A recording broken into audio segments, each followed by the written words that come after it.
daw, hindi tayo ma-insecure kasi God made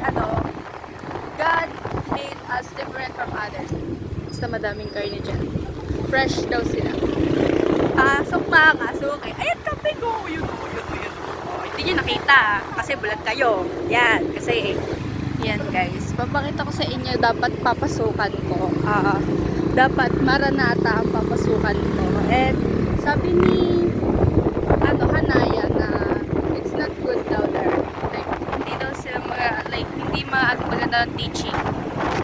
There yung Maranata. Alam niya, nakikita niya mga building na pinapagawa. That's Mata. Gusto doon ni Mama. Sabi ko, ayako. Kasi sabi ni Hanaya na hindi daw maganda doon. Kaya, sa faith ako. Maganda naman sa faith. Like, I like their gaganda ng motor nyo. Like, ang ganda ng pagka-teaching ng mga teacher. And yung mga teacher doon is mababait. Yes, that's why I like it. Alam nyo, dati, ayoko yung natatapatan ako ng camera. Kasi napaka-pangit ko. I'm so insecure. Ayoko din ng boses ko. Kasi like, ang deep niya, pakinggan. Hindi ako masyadong nagsasalita tapos tatapat sa, lakas ng hangin! Hindi ako masyadong nagsasalita sa camera. Sa mga videos, like, ako lang to, napaka-insecure. Pero ngayon, ito, nakakano ng camera. Kahit ayaw itapat sa akin, gusto ko ako dapat matatapatan. Diba? Ito na yung dito kami yung umaha. Like there, yan.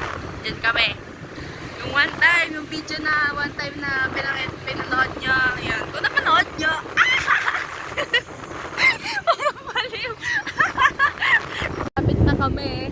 Iiwan ako ng mama ko. Okay. Malapit na kami sa Walter Park. Ang lakas ng hangin! Ganda ko! Naka-hair, tayo. Dati, hindi ako mahilig pag ito kasi like, super insecure ko nga dati. Like, ayoko makikita yung mukha ko. Tapos minsan nung grade 8, lagi ako naka-face mask.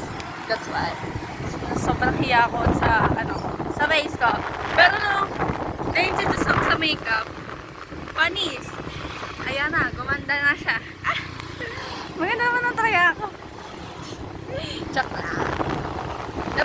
Dapat daw, hindi tayo ma-insecure kasi God made us different from others. Like, wala naman tayo magkakaparehas. Dapat, like, unique ka. Unique ako. Unique tayong lahat. Kaya, ayan na, bye-bye na.